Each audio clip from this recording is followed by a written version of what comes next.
promoting that election. And we got good candidates to run, and we want to get qualified people.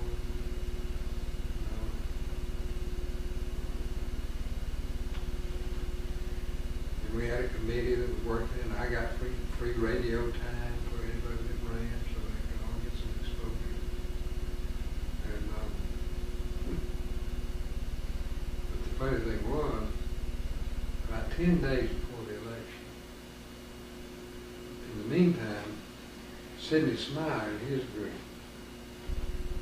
had asked the Bar Association to make a study of local government, and the Bar Committee came out in February with a recommendation to change to a mayor council. You know, Mr. Arad at the law firm was with it, and Abe Berkowitz was on the committee. And Abe was around making speeches in civic clubs recommending the change of city government. And I got the idea of doing a petition drive the same day as the election and trying to get a petition in one day. The Bar Association Committee recommended 3 or 4 amendments to the law that we had to wait on the legislature to pass those bills. It had been 3 or 4 years before we could ever change city government. And, I called Abe up and said, "Hey, you're going to change city government?" I figured out that. Well, I think that's all. Yeah, you But, basically covered that. But let me say that these things led one thing to another. And so we went ahead with our petition campaign, and we successfully changed the city government. But it wasn't an easy road, though. Neither station would sell us any television time. They said changing the city government was a matter of sufficient public importance. Right. But they both did documentaries, but they did it. They hired somebody to campaign for 10 minutes on the television for the city manager, and that was our worst fear, was getting in a runoff. But anyway, we did change the city government, and everybody on the committee pledged not to run. So I have pledged not to run for any offices in the new government. Well, of course, you know the story that Bull refused to leave office, and the King people, Y.T. Walker said, so that means we can still march against Bull Connor. That'll be great. And I think a lot of people don't realize, and I'm not sure you can tell it from the exhibit here, that Connor had been rejected by the voters of Birmingham 3 times in the 6 months prior to those demonstrations.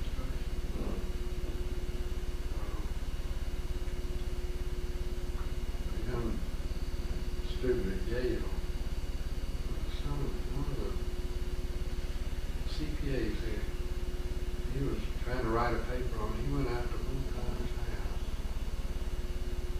I think Connor was dead now. But anyway, he asked if Mr. Connor had left any papers. He went in. There was a file of memoranda from Jim Simpson to Bull Connor. And Who was Jim Simpson? Jim Simpson was a very prominent lawyer. Lane Simpson Robinson in Somerville was his law firm. And they represented the school board. But apparently Simpson sent a memo to Bull saying, "Bull, this thing's gone on long enough. Get your hoses and your dogs over there. This will be over in 2 days."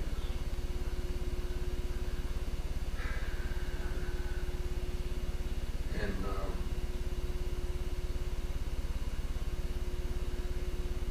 course he did that. When he did that,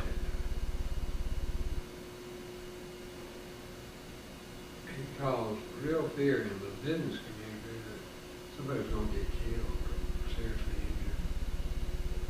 And they called me and asked me if I'd try to start some negotiations to end the demonstration.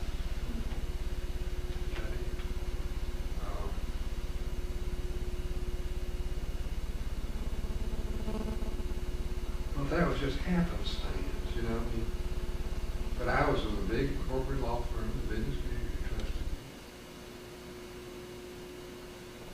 And I was on the board of the Alabama Council of Human Relations. I knew most of the black leaders in town. And they trusted me. So I was in a unique position. You were probably the only person that could have done that at that particular time, is that correct? I don't know that that's true. There weren't many people with the same background. Yeah, you knew more people than anyone else on both sides. Yeah. And you had relationships that had developed with other folks. And the businessmen were all afraid of the race issue, you know. And that committee had reached some tentative agreements with the NAACP group to take down the white and colored signs. And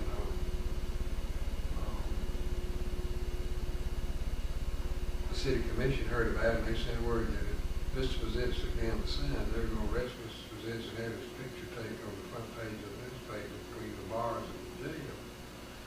And that caused them to back off.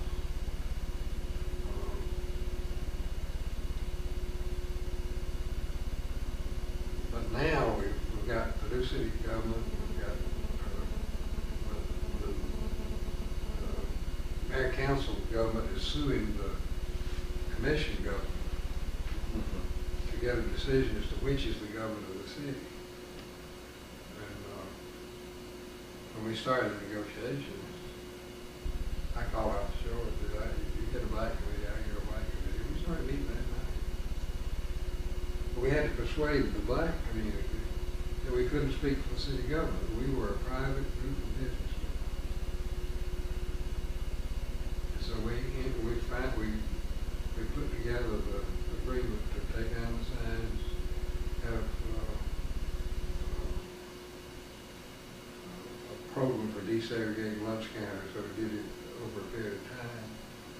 And then we began a program to hire black clerks in Batman stores. A 60-day cooling off period.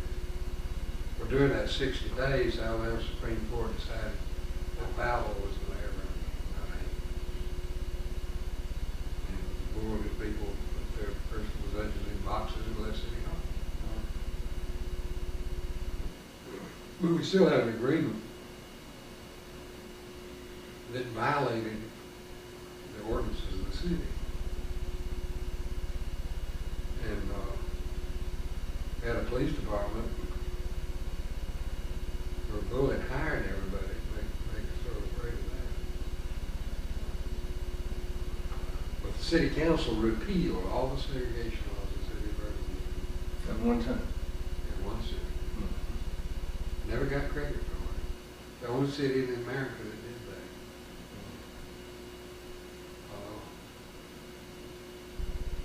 But then we started the desegregation of lunch counters. Well, it turned out that Bull and the chief of police had not gotten along, and that Bull had made him sit at a desk reading a newspaper while he was in the police department. And Chief Moore was pleased to be the chief.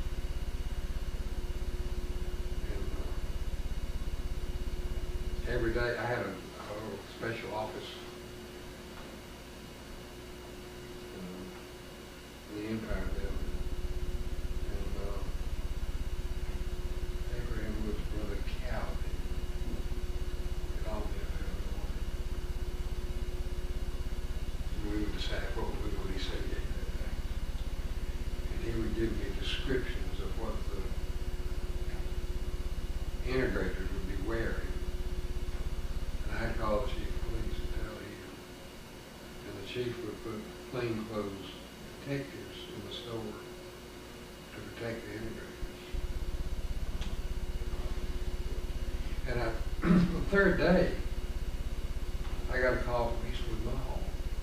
He said, would you come integrate us too? We don't have to face this. We'd rather do it with police protection and so forth. And so we started sending an integration team out to Eastwood Mall. Were these teams integrated themselves, or were they black people? They were black.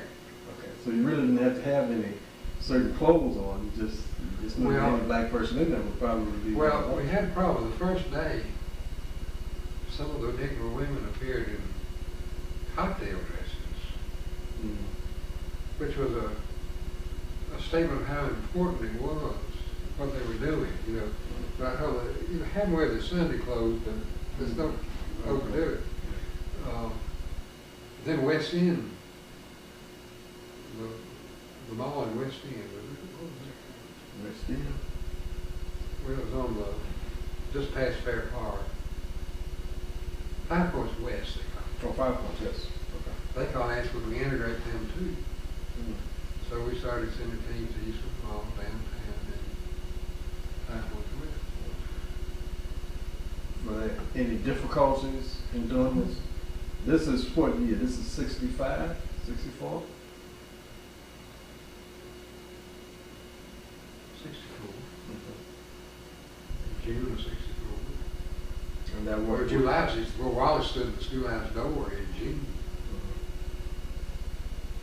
So it was the right, you know, touchy time. And we had organized biracial committees. The city, almost every kind of problem the city had, from finances to parks to schools. Well, it turned out that Jim Simpson's partner, Reed Barnes, handled the school case. And no one could have handled it better. They never had a hearing. They reached an agreement that these area 5 schools or 4 schools. And, Well, not the system, but just. well, they start with 4, they were going to do 4 schools the first round. Elementary or high schools? Seemed there was well, Graymont School was an elementary school, I believe. Right. And I think Phillips High School. So it had a mixture. Yeah. Ramsey was not a part of it. I just don't know. But there were 4 schools. Yeah, but you go to the newspaper to find out, that's how easy they could. Sure.